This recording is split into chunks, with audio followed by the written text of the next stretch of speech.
créé, il s'appelle Christ. Christos. Ouais. C'est l'homme créé. Regarde l'homme formé. C'est celui qui était sorti dans les ventres de Marie. Il a porté la chair.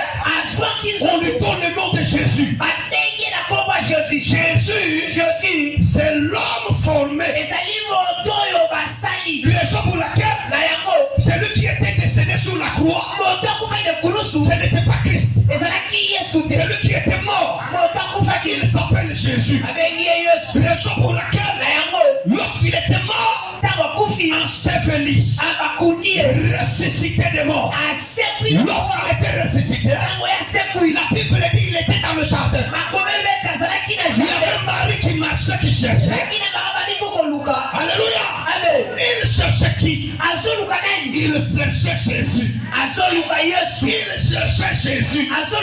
Oh, lorsqu'il a vu un homme, il croyait que c'était un jardinier.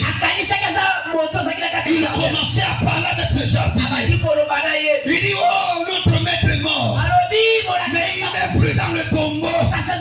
Je lui cherche, je ne lui vois pas. Maintenant, Jésus devait faire quelque chose pour ouvrir les yeux de Marie. Lorsque les yeux de Marie s'est ouverts, en regardant comme ça, il a constaté que c'était Jésus. Alléluia. Elle s'est approchée pour toucher Jésus. Lorsqu'elle s'approche, Jésus lui interdit. Il dit attention, ne touchez pas cet corps. Ce corps est différent de Jésus. Oh, celui qui était entré dans le tombeau, c'était Jésus. Celui qui est sorti, il n'est plus Jésus. Il s'appelle Christos.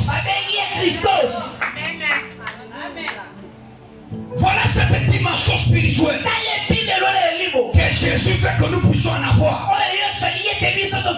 Sans l'esprit, il n'y a pas l'église. Amen. Sans l'esprit, pas du Saint-Esprit. Alléluia. Il n'y a pas non seulement l'église, mais il n'y a pas la conversion.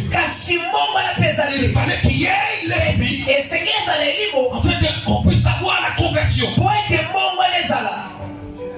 Je parle bien. Suivez-moi. Je parle bien.